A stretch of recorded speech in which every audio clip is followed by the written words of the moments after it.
Então, boa noite, graça e paz a todos. Feliz sábado. Que a paz e a graça de Cristo estejam em cada coração. Hoje vamos continuar nossa aula, a segunda aula do princípio de fé online. Deus seja louvado. E vamos falar sobre o Filho. Falamos sobre o Pai, Deus. Hoje vamos falar sobre o Filho, Jesus. E a primeira aula já está no canal Voz de Intercessão. Se você perdeu, vá lá e assista a aula. Se você quer assistir de novo, vai lá e assista também. Não esqueça de dar o seu like e compartilhar, tá bom? E se inscreva no canal. Então agora eu passo a palavra para o nosso professor, irmão José Borges, da Associação Assembra. Feliz sábado, irmão. Feliz sábado, irmã Alexandra. Feliz sábado aos nossos internautas, aos que nos assistem, aos alunos, aos membros que estão aqui nos acompanhando. Então, essa sala, aqui eu não vou fazer uma palestra, eu quero fazer, inclusive, até estava pensando, é importante a gente fazer um estudo participativo, inclusive nós temos meia hora para falar sobre o assunto, e depois nós temos meia hora para comentarmos e acrescentarmos coisas. Então, eu não estou aqui para ensiná-los, eu estou aqui para compartilhar um pouco de conhecimento. E o assunto de hoje é um assunto bem interessante, porque fala sobre Jesus. Jesus, que deu a sua vida para nos resgatar da condenação do pecado. Então, falar de Jesus é um assunto muito vasto, que nós vamos passar a eternidade estudando sobre Jesus.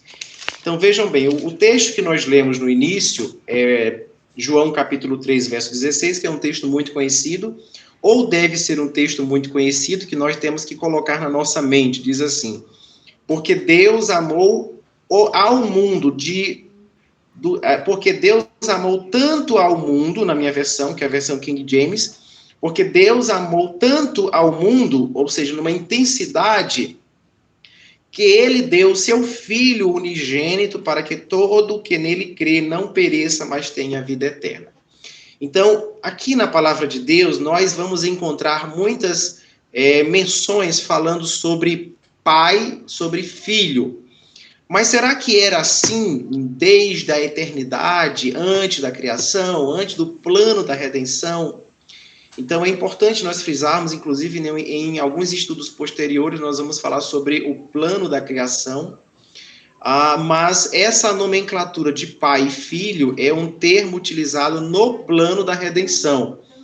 Isso não quer dizer que é o pai biológico de Jesus, né? Foi um termo utilizado para se associar ao nosso conhecimento, à nossa linguagem. Então, vejam bem, eu quero citar um outro texto para mostrar que Jesus, ele estava no céu, inclusive algumas pessoas têm teorias, né? Outras denominações têm algumas teorias que falam que Jesus foi um ser criado, mas aqui nós vamos entender, no Evangelho de João, no primeiro capítulo, diz assim: no princípio era a palavra, e a palavra estava com Deus, e a palavra era Deus. Ele estava no princípio com Deus. Então, aqui nós percebemos que dá a impressão que tinham vários deuses, né? Então, vejam bem, ele estava com Deus e ele era Deus. E todas as coisas foram feitas por ele, e sem ele nada do que foi feito se fez. Nele estava a vida, ou seja, Jesus ele não tem vida emprestada, ele tem a vida própria, e a vida era a luz dos homens. Então aqui diz assim: a luz brilha nas trevas, no versículo 5, e as trevas não o compreenderam. Houve um homem enviado por Deus, cujo nome era João, aqui falando sobre João Batista.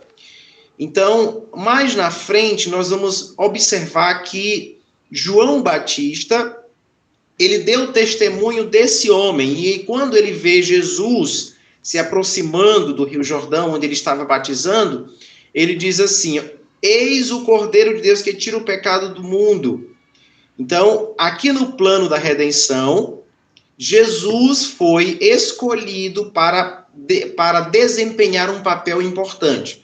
É importante frisar que no plano da redenção não é somente Jesus que é o responsável. Deus tem uma função, o Pai, Jesus tem a sua função e o Espírito Santo também tem a sua função. Inclusive os próprios anjos, eles têm tarefas a desempenhar também nesse plano, e nós também. temos tarefas, né, como seres humanos. Então, vejam bem, Jesus, quem era Jesus? Então, Jesus, ele é Deus. Nós entendemos isso claramente aqui no Evangelho de João. Jesus é Deus, ele é a palavra. Inclusive, no livro de Gênesis vai falar que lá com Jesus na criação. Então, nós cremos, baseado na palavra, que Jesus é o Filho de Deus. Ele é Deus, mas nós vamos entender que ele é o Filho no plano da redenção. É importante a gente destacar que nós vamos passar a eternidade estudando o plano da redenção, esse plano de amor. Hoje, às vezes, nós achamos que compreendemos o assunto da redenção, mas nós não compreendemos plenamente. Nós temos sempre algo a entender. Então, vejam bem, Jesus desempenhou um plano, uma parte do plano da redenção. Então, Jesus foi escolhido no plano, inclusive o plano da redenção, eu já quero até adiantar. O plano da redenção, ele foi elaborado antes da criação do ser humano. Então, quando o ser humano foi criado, o plano da redenção já existia. Então, aqui diz que a palavra estava com Deus e ela era Deus. E ele estava no princípio com Deus. Então, quando na lição passada, na sexta-feira passada, nós falamos sobre Deus, né? Então, quando nós falamos a palavra Deus, na tradução hebraica, Elohim, fala sobre deuses, né? Fala sobre uma pluralidade. Então, vejam bem, nós temos um Deus. O que significa Deus? Deus é um título que se refere a uma divindade. Então, quando nós falamos a palavra Deus, só recapitulando da sexta-feira passada, nós estamos falando divindade, tá? Um Deus e 3 senhores, para ficar melhor, né? Para a gente começar a entender. Nós temos uma divindade e nós temos 3 senhores, como nós entendemos aqui no Evangelho de João. A palavra era Deus e ele estava com Deus. Então, e as pessoas começam a pensar, então tem vários deuses. Não, tem um Deus. Porque quando nós lemos a palavra Deus, nós pensamos assim, é um. De fato, é 3 em 1. Então, é um Deus, ou seja, na verdade, nós podemos decifrar melhor esse termo. É uma divindade e 3 senhores, para ficar melhor, para ficar entendido melhor. Então, nós cremos que o Pai, o Filho, eles têm a mesma essência. Inclusive, os apóstolos de Jesus, eles tinham a curiosidade de conhecer a Deus. Não só os apóstolos, o próprio Moisés também teve essa curiosidade. Eles queriam conhecer a Deus pessoalmente.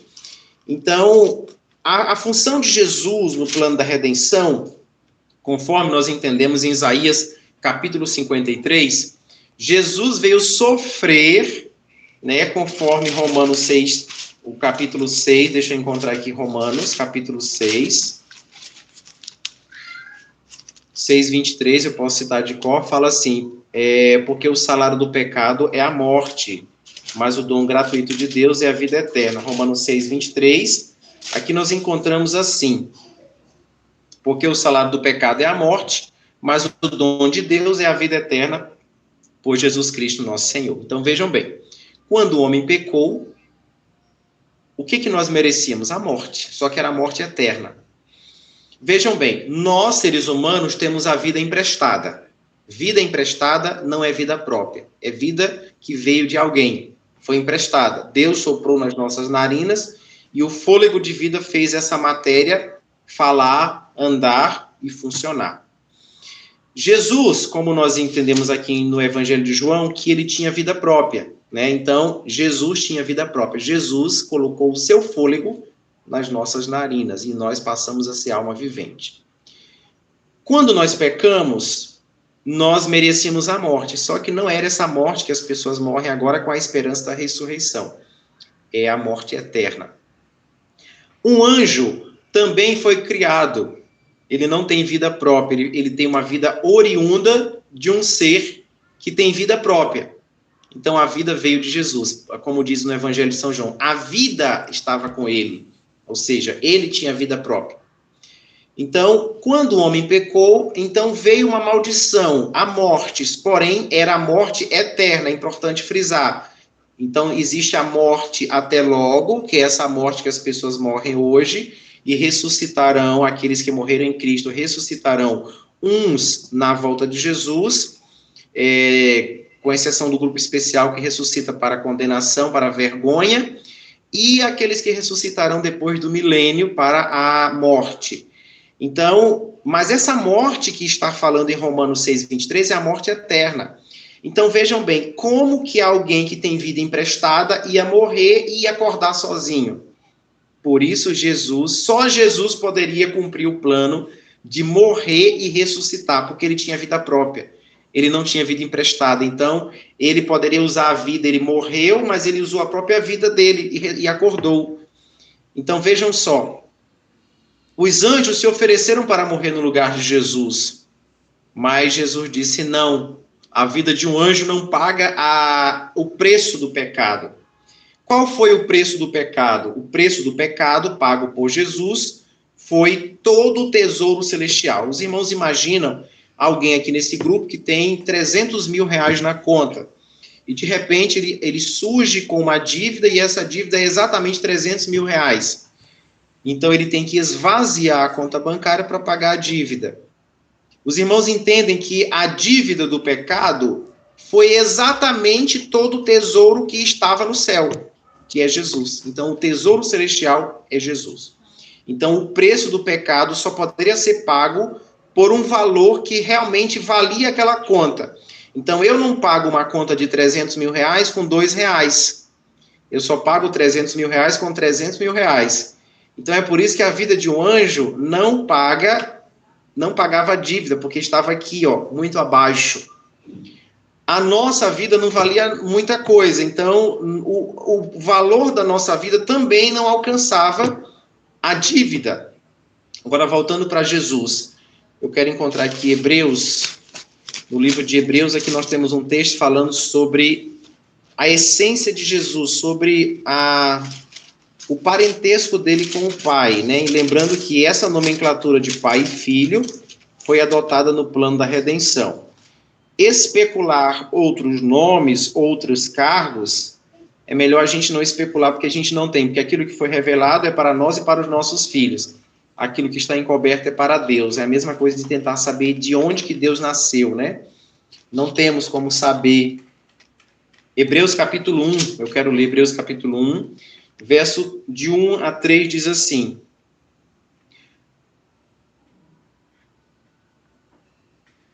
Deus que várias vezes e de diversas maneiras falou no passado aos pais pelos profetas, nestes últimos dias, falou-nos pelo seu Filho, a quem constituiu herdeiro de todas as coisas, por quem fez também os mundos. Então, aqui, quem fez os mundos? Jesus. Então, Jesus, através dele, foram feitos os mundos. Interessante destacar no capítulo 1, no versículo 2, que fala que Jesus foi constituído herdeiro de todas as coisas. Os irmãos entendem que nós, se alcançarmos a salvação, se cumprirmos com os requisitos para morar no céu, nós também seremos co-herdeiros. O que é o co-herdeiro? É diferente do herdeiro. O herdeiro é Jesus. E nós seremos o co-herdeiro. Significa que é aquele que herda junto com o herdeiro. Então, o direito é de Jesus, mas ele estendeu o direito a nós. Então, nós seremos co-herdeiros de Jesus. Versículo 3 diz assim: o qual, sendo o resplendor de sua glória e a imagem expressa de sua pessoa, e sustentando todas as coisas pela palavra do seu poder. Lembre que Jesus não tinha poder emprestado, ele tinha poder próprio. E ele foi sustentado pela palavra do seu poder. Aqui não fala o poder do Espírito Santo, nem o poder do Pai, é o seu poder. Havendo feito por si mesmo a purificação dos nossos pecados, assentou-se à destra da majestade nas alturas. Irmãos, a obra de Jesus, ao vir à terra, não era somente para pagar a dívida do pecado, porque a dívida do pecado era a morte. Então, Jesus, ele não veio apenas pagar uma dívida. Jesus veio para representar um caráter. Sabeis por quê? Porque Satanás, ele impôs, ele colocou uma ideia de que Deus era mau, de que Deus era extremamente exigente e vingativo. Se não fizesse aquilo que ele ordenava, então ele castigava. Então Jesus, ele veio pagar a dívida e representar o caráter de Deus. É por isso que aqui diz que o qual, sendo o resplendor de sua glória, a imagem expressa de sua pessoa. Então Jesus era um com Deus. No versículo 5 diz assim: porque a qual dos anjos disse ele alguma vez, tu és o meu filho, neste dia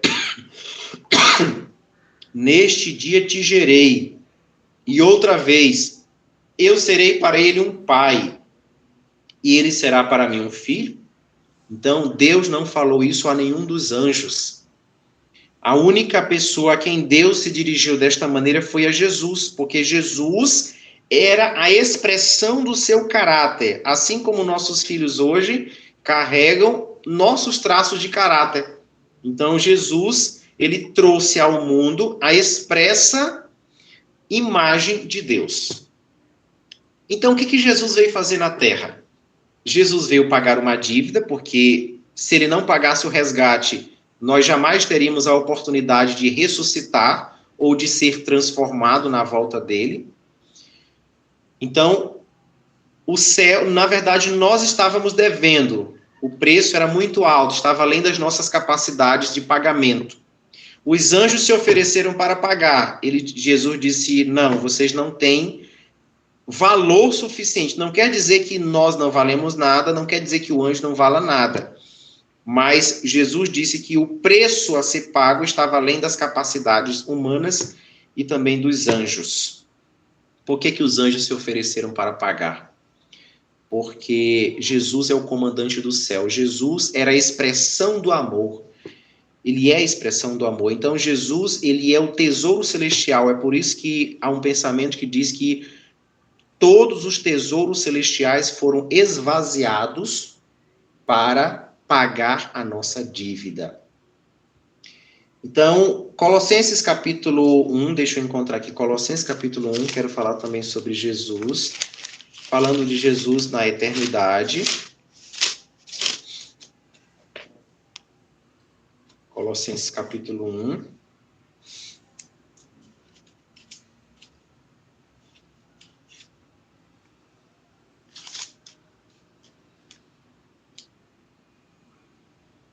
Aqui diz assim, porque nele todas as coisas foram criadas nos céus e na terra, visíveis e invisíveis, por meio dele, quem? De Jesus. Sejam elas tronos, ou dominações, ou principados, ou potestades. Todas as coisas foram criadas por ele e para ele. Olha que interessante. Todas as coisas foram criadas por ele e para ele.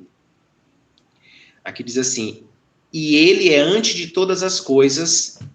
Então, Jesus é antes de quê? De todas as coisas. Então, Jesus não foi criado. A origem de Jesus, aqui diz que a origem de Jesus é antes de todas as coisas.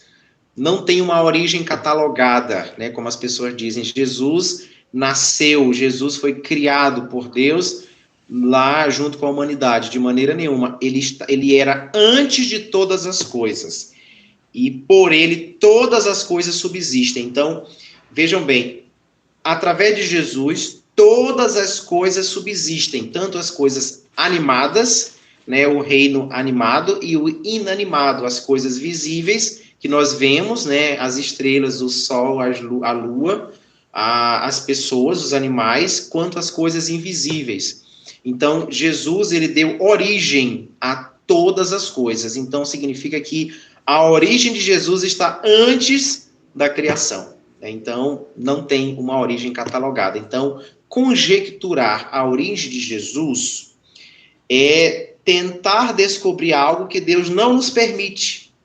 não é para o nosso entendimento. Aquilo que foi revelado é para nós e para os nossos filhos. Então, nós já temos conteúdo demais para pesquisar. Não precisa inventar curiosidades, porque nossa mente ela é finita, muito pequena. O nosso entendimento é incapaz de compreender algo que é infinito, né? Então, vejam bem. Então, aqui diz que somente por meio dele, também, conforme nós relatamos em 1 Timóteo, somente por meio dele, de Jesus, é que nós conseguimos alcançar o braço da divindade. Então, aqui nós lemos em 1 Timóteo capítulo 2, verso 5, diz assim: porque há um só Deus e um só mediador entre Deus e os homens, o homem Jesus Cristo. Então, eu não posso alcançar o céu através do pastor, eu não posso alcançar o céu através de uma outra pessoa que talvez foi canonizada por alguma pessoa aqui na Terra. Eu não posso alcançar a Deus através de um ser humano. Aqui é muito claro, vejam bem, aqui é claro, porque há um só Deus e um só mediador. Aqui não tem dois, aqui não tem três, aqui não tem quatro. Aqui diz aqui, é um só mediador entre Deus e os homens. O homem Jesus Cristo, o qual se entregou a si mesmo como resgate por todos. Então, Jesus se entregou como resgate por todos. Está em 1 Timóteo capítulo 2, versos 5 e 6, estou lendo 6. O qual se entregou a si mesmo como resgate por todos, para servir de testemunho a seu tempo. Vejam só, Jesus, ele não somente veio para pagar o resgate, ele veio para servir de testemunho. Jesus precisava consertar um erro que Satanás cometeu ao anunciar um caráter falso para Deus. Certa vez, irmãos, eu ouvi um relato de uma pessoa, de uma outra denominação, e ela dizia assim, ainda bem, ela quis dizer em algumas palavras, ainda bem que Jesus veio consertar o erro do Pai. Porque no passado, Deus mandava o povo de Israel guerrear, Deus mandava matar, Deus mandava fazer isso, tomar o território. Então as pessoas leem tão superficial que elas não compreendem que aquela terra que foi desapossada, só um minutinho, Vitor, aquela terra que foi desapossada era de Deus. E aqueles momentos em que Deus mandava que o povo de Israel guerreasse com certa nação, eram nações ímpias que não queriam ouvir o conselho de Deus. E aquilo tinha uma representatividade no futuro. Aquilo representa a guerra do povo de Deus com o erro que está acontecendo nos últimos dias e que vai ainda acontecer à nossa frente. Então, as pessoas às vezes têm uma ideia equivocada sobre Jesus. Então, então as pessoas pensam assim, no passado Deus era mau, Jesus agora veio bonzinho. Mas tem alguma coisa divergindo, que não está convergindo. Como é que isso é verdade se o apóstolo João diz que ele é a expressão do caráter de Deus, né? Então, irmãos, os homens, eles incitados por Satanás, eles deturpam a imagem de Jesus, de Deus. Eles colocam Deus como um vilão, como um Deus tirano, e colocam Jesus como um salvador. Então, Jesus, ele não veio somente pagar uma dívida. Jesus veio consertar uma ideia equivocada que as pessoas tinham do Pai, de que o Pai era mau, de que o Pai era tirano, de que o Pai era ruim. Então, Jesus veio testemunhar o caráter de Deus entre a humanidade.